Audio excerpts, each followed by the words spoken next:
Olá, espectadores. Eu me chamo Fernando Schettini e junto com Caio Gomes de Mello e Gabriel Cisinho, a gente vai falar um pouquinho mais sobre o cabo PCI convencional. Partindo para a história do barramento PCI, a gente vê aqui que ele foi introduzido no mercado como um novo padrão de barramento e ele visava substituir os padrões atuais do mercado. Entre seus concorrentes você tinha principalmente o ISA, o Industrial Standard Architecture, barramento padrão da IBM. O cabo BCI ele começou a ser produzido na década de 90 pela Intel e ele ganhou força a partir da sua atualização, o PCI 2.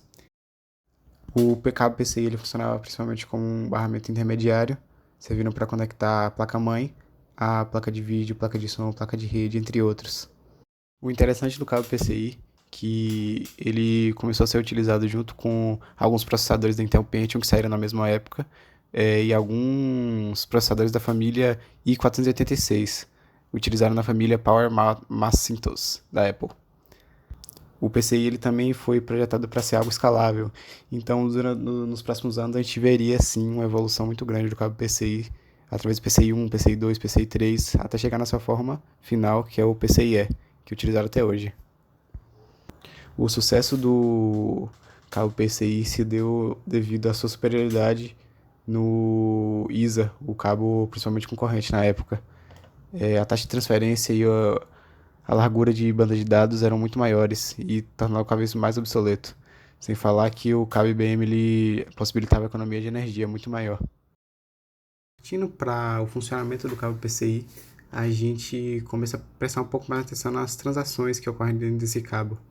O que acontece é que, primeiro, o dispositivo de inicialização precisa obter uma permissão para controlar o barramento. Isso é determinado durante o processo de arbitragem do barramento.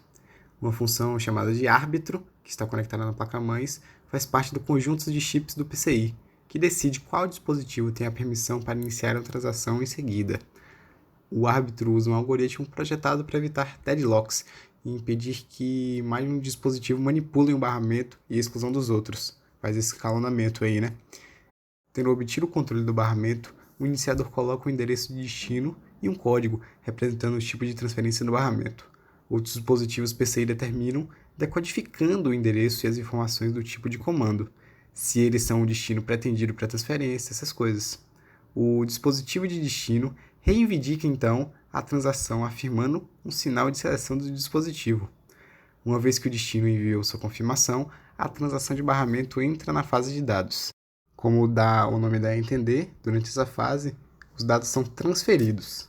A transferência pode ser encerrada pelo iniciador, quando a transferência for concluída ou quando a permissão para usar o barramento for retirada pelo árbitro ou pelo alvo, se não puder acessar mais dados no momento, claro. Se for o último, a transferência deve ser reiniciada como uma transação separada. Uma das regras do protocolo PCI é que um destino deve encerrar uma transação e liberar o barramento se não puder mais processar os dados, de modo que um dispositivo de destino lento não possa monopolizar o barramento e impedir que outros o usem. Observe que, embora todas as transferências de dados PCI sejam transferências em rajada, como a gente diz, um dispositivo não precisa aceitar longas rajadas de dados. Um dispositivo de destino pode encerrar a fase de dados após um ciclo, se desejar. Tal comportamento seria perfeitamente aceitável em um dispositivo sem desempenho crítico. Mesmo os dispositivos de alto desempenho podem encerrar uma rajada, pois seus buffers de dados serão do tamanho finito, e, se não puderem processar os dados tão rapidamente quanto são enviados, os buffers acabarão sendo preenchidos totalmente. E em todo esse processo existe um carinha. Esse carinha está conectado junto ao cabo PCI na placa-mãe, que é o árbitro. Para entender melhor o funcionamento desse dispositivo, é importante frisar que todos os dispositivos PCIs capazes de iniciar uma transferência de dados são mestres do barramento. Isso significa que eles podem assumir o controle do barramento para realizar uma transferência de dados sem precisar da assistência da CPU. Reduzir a necessidade da CPU de se envolver na transferência de grande volume de dados traz benefícios para o desempenho. Como geralmente há mais de um mestre de barramento em um sistema PCI, é necessário um método de arbitragem para resolver os conflitos quando dois ou mais dispositivos desejam transferir dados ao mesmo tempo. Isso não é tão fácil quanto pode parecer. Um árbitro deve lidar com todas as situações possíveis que podem ocorrer entre um grupo de dispositivos de comunicação, bem como garantir que o processo ao barramento seja concedido de forma justa. O principal objetivo da arbitragem é garantir que todos os dispositivos tenham acesso ao barramento quando precisarem. Um atraso muito longo pode prejudicar o desempenho ou causar outros problemas. Cada mestre de barramento PCI contém um registro de configuração que especifica sua latência máxima, o tempo dentro do qual o dispositivo deve ter permissão para transferir seus dados. Para reduzir a latência do barramento, o PCI usa arbitragem oculta. Isso significa que a arbitragem pode ocorrer enquanto outra transação de barramento está em andamento, para que o próximo dispositivo possa começar a transferir dados no instante em que o barramento estiver livre. Nesse processo, o árbitro ele utiliza um registro de latência máxima para determinar os níveis de prioridades de cada requisição. Se um mestre de barramento solicitar o barramento após o acesso já ter sido concedido a um dispositivo com latência máxima mais alta, enquanto o barramento ainda estiver ocupado e a transação do primeiro dispositivo ainda não tiver iniciado, o árbitro pode antecipar o primeiro dispositivo e conceda um tipo de sinal para quem precisa com mais urgência. Por isso, enquanto uma transação de barramento está em andamento, outro mecanismo garante que os mestres de barramento não possam monopolizar o barramento e impedir que outros dispositivos tenham acesso quando precisarem. Cada barramento mestre possui outro registrador de configuração, chamado temporizador de latência. Isso é definido para um número mínimo de ciclos para os quais o dispositivo terá acesso garantido ao barramento. O registro do temporizador de latência é decrementado a cada ciclo de barramento. Quando o árbitro deseja permitir que outro dispositivo acesse o barramento, ele basicamente remove sua permissão.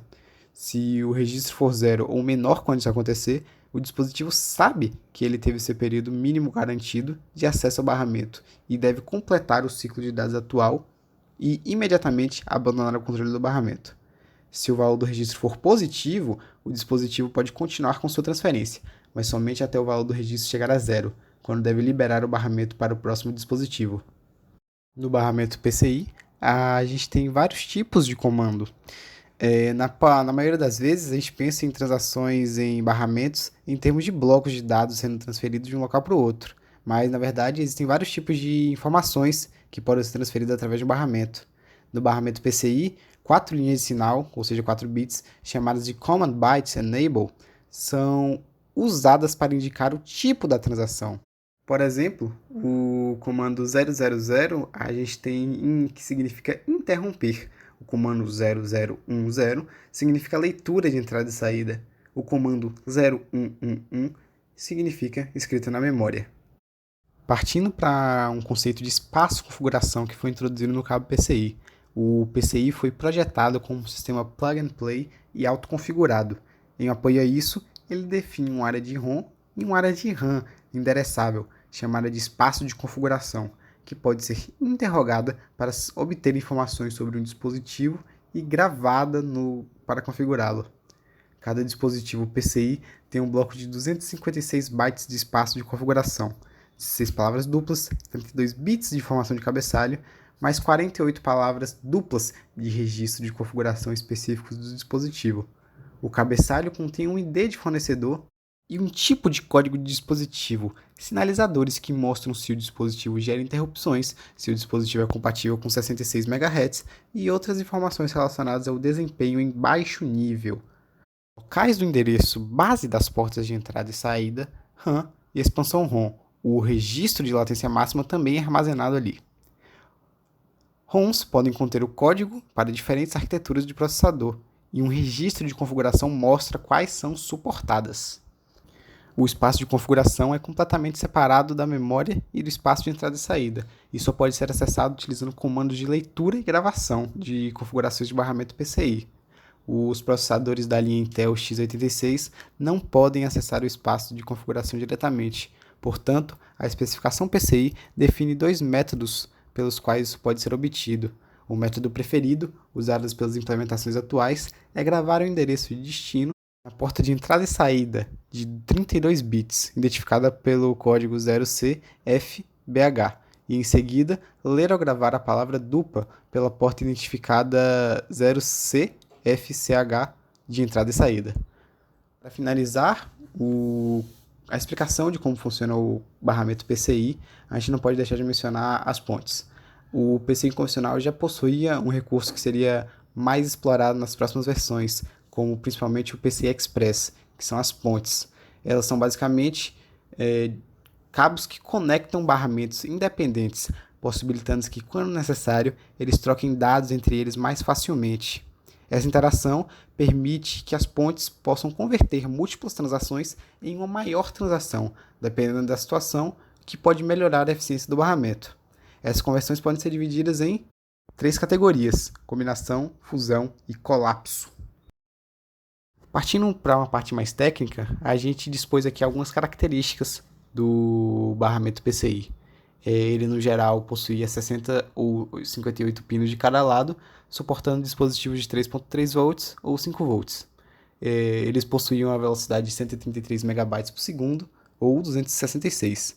Possuíam uma frequência de clock de 33 MHz ou 66 MHz. Possuíam um recurso plug and play, já mencionado anteriormente, que fazia com que os dispositivos conectados eram automaticamente reconhecidos através da utilização do espaço de configuração, mencionado anteriormente.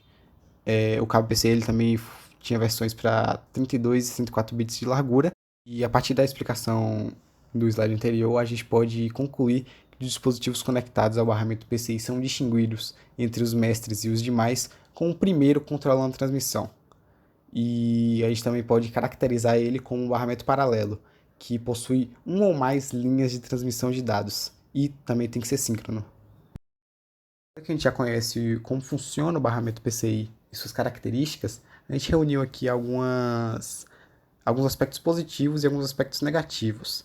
Partindo para os aspectos positivos, a gente pode destacar que essa versatilidade era muito grande quando é unido ao plug and play e o fato de ser 32 ou 64 bits.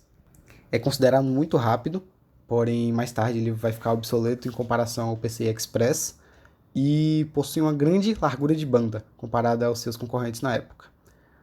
É importante frisar que todos esses aspectos positivos permitiram atualizar e expandir as funcionalidades do computador de forma rápida e fácil, sem a necessidade de substituições caras de hardware, já que a adição de placas de som ou de vídeo é possível apenas conectando-se nos slots do PCI, em vez de atualizar toda a placa-mãe toda vez que você comprar alguma coisa nova.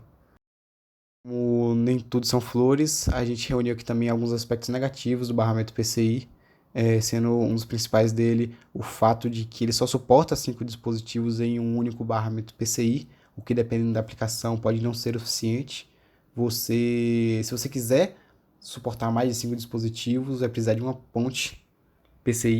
Não possui a característica de hot plugging, ou seja, ele não pode se conectar com o dispositivo se o computador já estiver ligado. E o próprio fato dele ser um barramento paralelo pode diminuir a performance, já que com o acréscimo de dispositivos, muitos dados terão que atravessar os mesmos fios, o que pode fazer com que os dispositivos fiquem esperando mais tempo. Outra característica que é bem ruim no barramento PCI é que ele não pode ser facilmente dimensionado em frequência ou ser reduzido em tensão. A título de curiosidade, a gente trouxe aqui uma comparação entre o PCI e o PCI Express. O PCI Express sendo sua versão mais atual do PCI, uma evolução. Ele foi introduzido em 2003 pela Intel e pela Dell e outras organizações como o sucessor do PCI. É uma interface de barramento serial, enquanto o PCI é convencional e paralelo, sendo em geral mais rápido que o PCI convencional, possuindo uma incrível velocidade de 16 GB por segundo em cada slot, comparado com os 133 MB do PCI convencional. Além disso, o PCIe já vinha com muitas mais funcionalidades que o PCI normal. Um exemplo disso é o hot plugging, que hoje o PCI Express ele pode sim ser plugado em um dispositivo com o computador já ligado. Indo para algumas considerações finais aqui sobre o barramento PCI, a gente pode chegar à conclusão de que o barramento era um barramento de expansão projetado para atender os requisitos de usuários do PC daquela época e no futuro próximo. Com sua largura de banda de 64 bits de alta velocidade e um suporte total para transferência de dados em modo de barramento e em modo de rajada, fez com que todos pensassem que era improvável que sua taxa de transferência máxima se tornasse o gargalo por algum tempo. Na época, sua independência de processador foi um ativo muito valioso à medida que os computadores se afastavam das limitações da arquitetura da Intel x86 dos anos 80. E de um ponto de vista de suporte, as ambições que o PCI atingiu como plug and play foram muito bem-vindas. Na época, todo mundo pensava que era improvável que a gente fugisse dos desafios que tinha na época, né, de configuração automática, ou restrições de 16 linhas de solicitação e interrupção, mas o PCI não era nenhuma dessas limitações, o que foi um passo na direção certa para os barramentos na época. Tendo isso em mente, a gente vai partir para algumas simulações agora de como o cabo PCI funciona, para entender melhor como o processo decorre dentro do computador. Olá, sou Gabriel Cizinho e vou mostrar a primeira parte da simulação.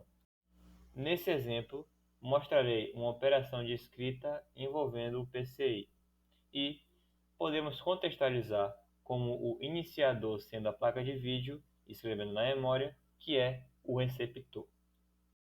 Inicialmente, analisarei um ciclo simples de escrita. É iniciado o ciclo e o dispositivo receptor detecta esse início com a ativação de frame, a partir do segundo clock. Então, o comando é colocado em C/DE e o receptor reconhece o endereço em AD neste mesmo clock.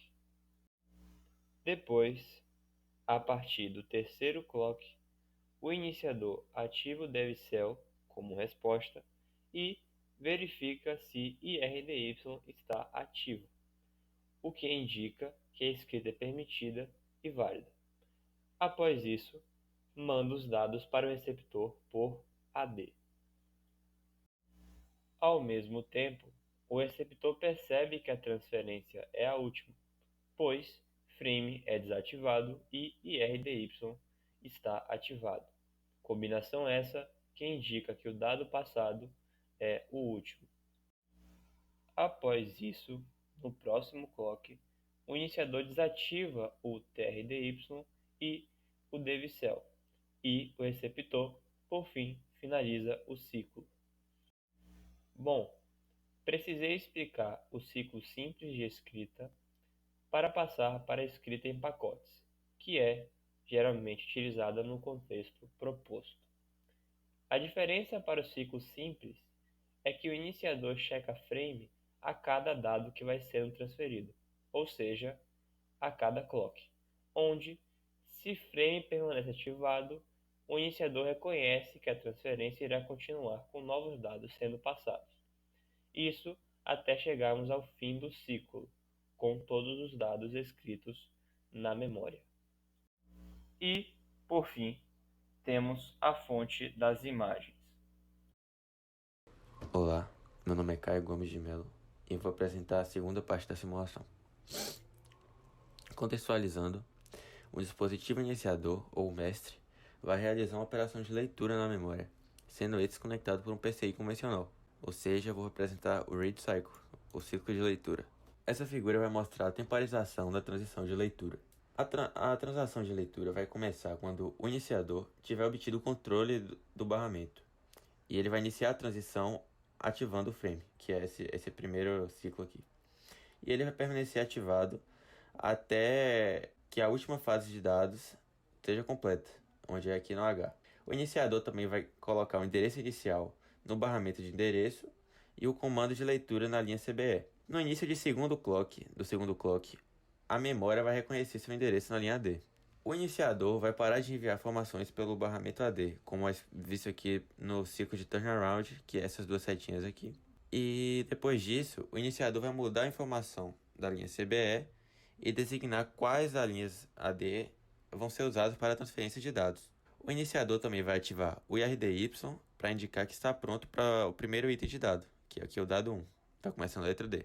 Logo no terceiro pulso de clock, a memória vai ativar o DevCell, que é esse aqui de baixo, para indicar que reconheceu seu endereço e vai responder. Ele coloca os dados nas linhas AD e ativa o TRDY, como que está aqui ativo para transferência de dados, e vai para indicar que os dados válidos estão presentes no barramento. Nessa letra E aqui entre o quarto e o quinto pulso de clock, o iniciador vai ler os dados do quarto ciclo de clock, que estão aqui no dado 1, e vai mudar a linha de byte enable, que está aqui na linha CBR. Nesse exemplo aqui, a memória vai precisar de um tempo para se preparar para a segunda linha de dados. Portanto, ele vai desativar o TRDY, como está mostrando aqui embaixo, para sinalizar ao iniciador que não haverá novos dados nesse próximo ciclo, que é o ciclo 5 e 6. Portanto, ele vai passar esse ciclo sem ler e vai ler no próximo ciclo de clock, que é entre o sexto e o sétimo. Durante o sexto ciclo de clock, a memória vai ler o que ela deixou de ler no último ciclo e vai colocar o terceiro item de dados no barramento. Mas nesse exemplo aqui, o iniciador não vai estar pronto para ler, igualmente quando foi nos dados 2. Por exemplo, ele pode ter tido uma condição de buffer temporário. Então ele vai desativar o IRDY, que nem da outra vez, e vai fazer o destino mandar o terceiro item de dados no barramento por mais um ciclo de clock. Ou seja, vai adiar para um ciclo de clock a leitura. O iniciador sabe que esse é o último ciclo de clock, estamos aqui no sétimo e oitavo. Portanto, ele vai desativar o frame, dizendo à memória que é a última transferência de dados, e também vai ativar o IRDY para sinalizar que está pronto para completar a transferência. Por último, o iniciador desativa o IRDY, retornando o barramento ao estado ocioso, e a memória desativa o TRDY e o DevCell.